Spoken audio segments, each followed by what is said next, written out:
Hi guys, just got out of the shower and I wanted to make a video. I wanted to show you some of the projects I've been working on. The first thing is I got, oh, there it goes on the floor. These are the beautiful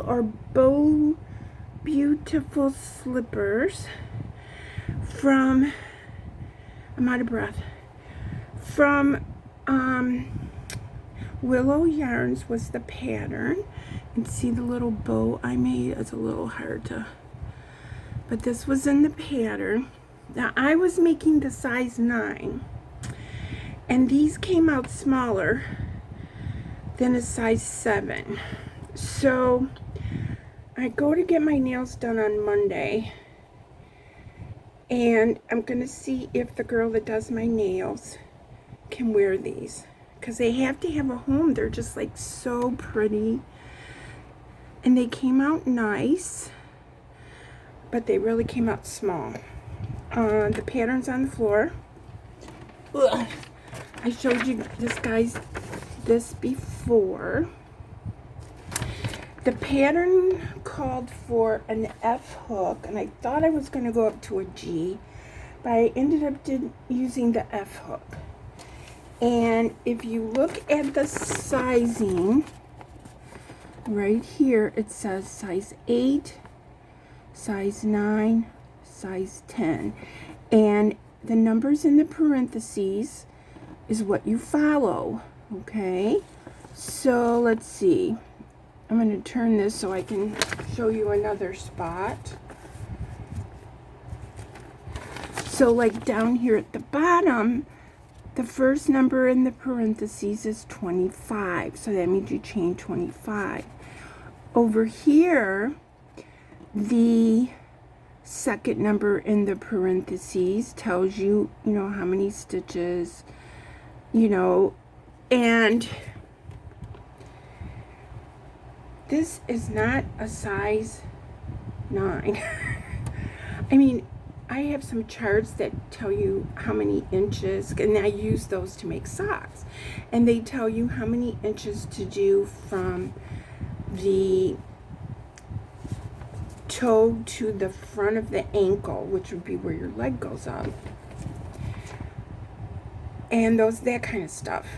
And these are so small, these numbers are not even on the chart. So I'm hoping that they fit her. If not, maybe somebody in her family. But they came out gorgeous. The yarn was gorgeous. Everything was very cool. Okay.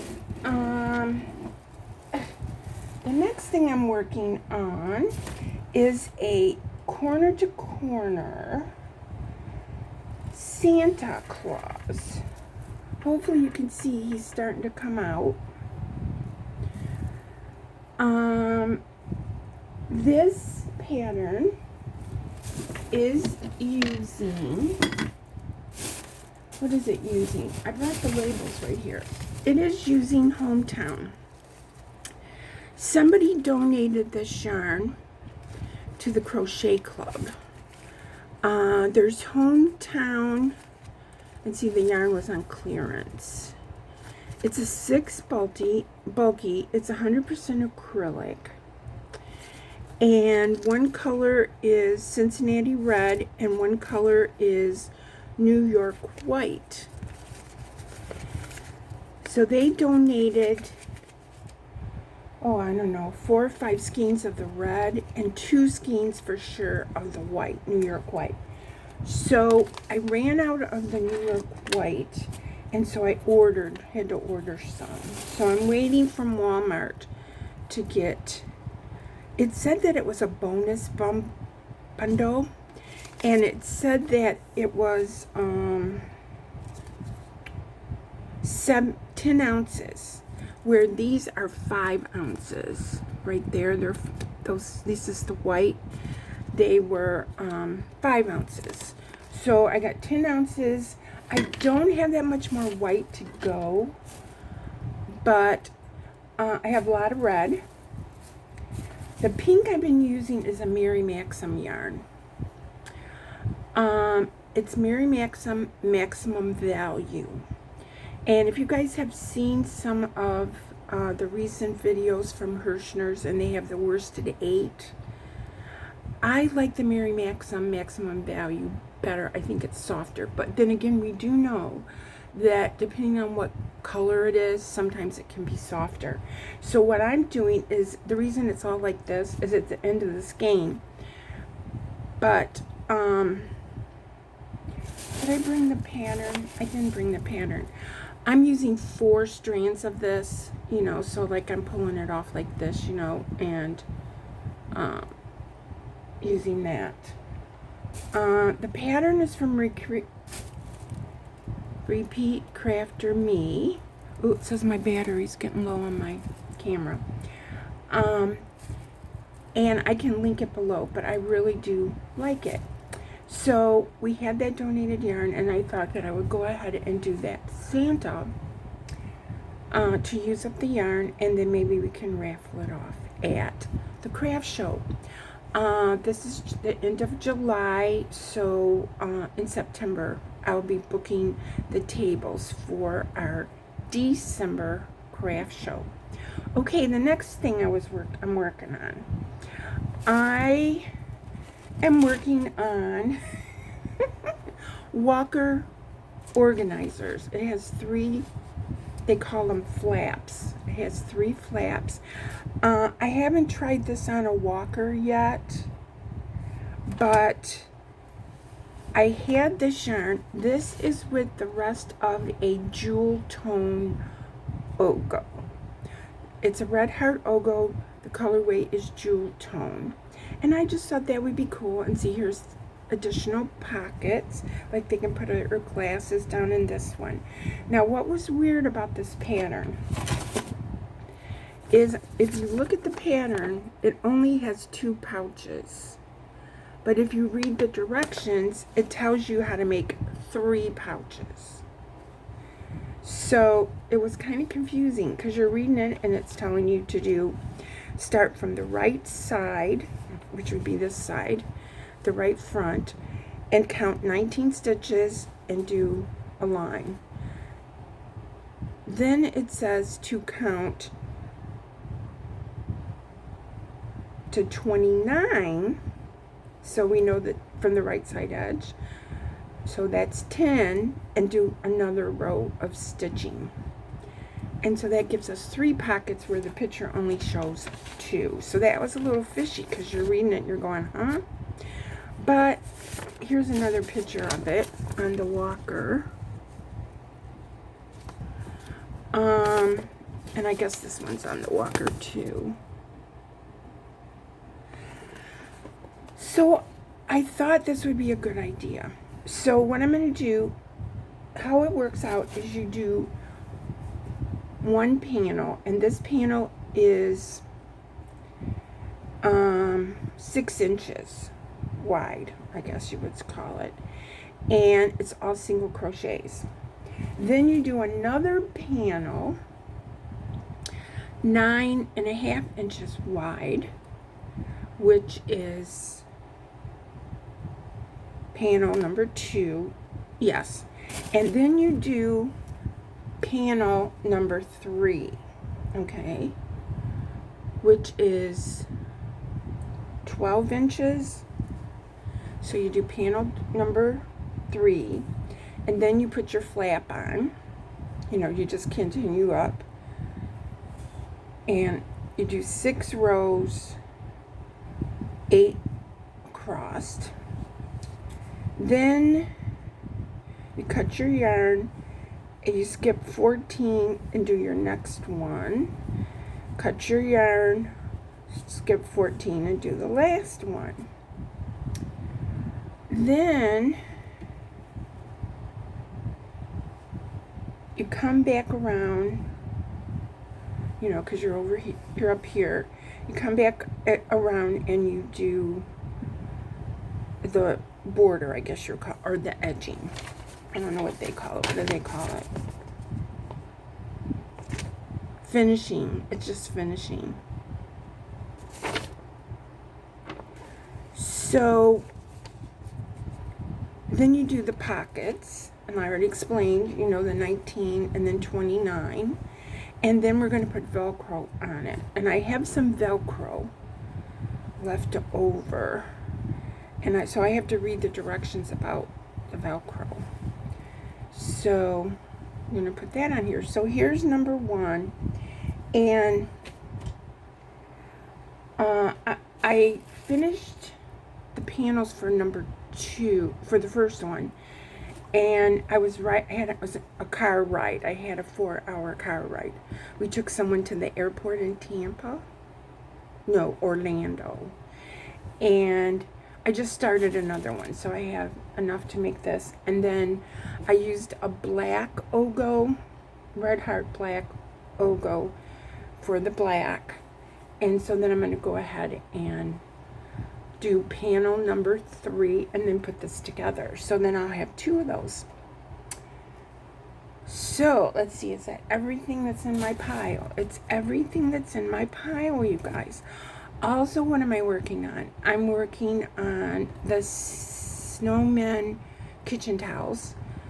I have 2 more to do because I wanted to have 5 on hand. So now I have 3 on hand and I have 2 more to go on the Santa hanging towels that go over the stove handle.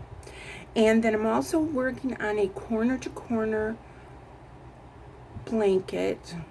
It's only going to be 36 by 36 square. And what I'm doing with this corner to corner is I'm not using the traditional stitching or the traditional stitch pattern for corner to corner. Mikey from the Crochet Crowd has designed some stitches, new stitches for the corner to the corner. And I'm halfway through, so I'm getting ready to decrease. And I did 3 different stitch patterns in that first half. I did the bean stitch, the Turkish stitch, and another one. I can't remember. I don't have it in front of me. You know how we are. We get in front of this camera and our brain goes away. But the second half of it, I did 20 rows of one, 20 rows of another, and then I did 6 rows of the Turkish corner to corner stitch. Now this, he's calling it the Turkish, I guess, the way that it wraps, but it's crochet. It's not, because when I think of Turkish, I think of Tunisian, and it's not. This is a Turkish crochet stitch look, I guess. So when I get it done, I'll share it with you guys. He has tutorials on all of them. So, and he also has a playlist. So if you went to the Crochet Crowd on YouTube and went to his playlist, you'll see a playlist of corner to corner. And I looked at, there's like 4 or 5 different new stitches he's come up with, and these 3, the Turkish, the bean, and the other one I can't think of right now, because the other one was the first one I did. And I did 20 rows of that, and it's, since then I've done 26 rows of another pattern. So anyway, but I'm going to finish it. It does have a different look to it. It's, you know, and the stitches are very easy. And I would have never thought to turn your hook and, you know, do it the way that he's done it, you know, because I had previously done the original corner to corner, and I also did the corner to corner in the round, and I have a tutorial on my channel of the corner to corner in a round, and it's really good because you can tell how much yarn you're going to need, you know, because a lot of times when you do half of it, you're crossing your fingers that you have enough yarn to finish it off. So I'm thinking I have enough, because I had, I'm doing it in Red Heart Roll With It Melange is what I'm using. I don't recall the colorway, it's not in front of me, but I had got 3 of those skeins or cakes, and I think they're 5-ounce cakes. So I did 1 whole cake, and then the other cake the middle cake, or the second cake, I weighed it. And I made sure that I didn't go less than, 2.5 ounces, so that I had plenty. So I would have one whole cake plus, half of another cake, if that makes any sense, because I don't want to play yarn chicken at the end. But I measured it to was 36 inches, and then I had more than half a cake left, so I know that I'll be able to get it to the end. Okay, but Mikey has really ran with the corner to corner concept. He showed you how to make blocks and join them, and it's just all different. It's a new way to do corner to corner, and I was anxious to try some of the stitching, and I watched the tutorials and I picked them up, and I'm making a blanket with it, so I'm real happy with that. And I'm trying to think if there's anything else I need to say. Oh, I know in August I have a pair of socks I have to crochet or knit for my friend Jennifer. Jennifer H. Not Jennifer from Cinnamon Stitches, but Jennifer H. And Jennifer H. Wants a pair of my knitted socks, so that's real sweet of her. And I'm going to use the video. I'm going to watch my own video to refresh my memory on how to knit 2 socks together. So it's on my channel, how to knit 2 socks together. And I'm going to be starting the 2 socks together August 1st. And of course, I'll be sharing the progress with you guys. Okay, you guys, I love you guys so much for watching my videos. I really appreciate it. I'm at the point where I realize, you got monetized, but then what? Because these people that have so many views and so many subscribers, they get paid. But people like me that don't. But I'm not here for that now. I wanted to see what it was like. I wanted to see what it was about. But I'm here now to share my love of crochet. When I find new patterns on the, in emails or on the web, I want to share them with you, inform you, because maybe you don't have the time to look for a pattern like I do. I don't buy a lot of yarn. You don't see a lot of yarn hauls on my channel, because I love the yarn so much that I have, that I want to accomplish the projects for those that I have planned. I don't usually have a lot of whips, but I'm here to share, and I'm here if you need somebody to help you with a project. I'll do a tutorial on it or a portion of it, because there's some viewers out there that really expect us to do a lot of tutorials on our channel, because I've read comments, on other people's channels, and you really have to be careful what pattern you do a tutorial for. Sure, if you design the tutorial, the pattern, if you're a pattern designer, of course you can do a tutorial. But I only do tutorials on free patterns that are available through the main manufacturers. I will on occasion ask for permission to do an individual's pattern. I have been granted a couple times permission to do so, and I've done it, but then other private people do not want you to do tutorial on their pattern, even though it's free on the web. So I'm here to share my love, my enjoyment, and I've met some of you guys, and I really enjoy talking to you guys. I appreciate your comments back, and so that's what I'm here for. We're buddies, and I want to keep it going. Okay, you guys, love you, bye.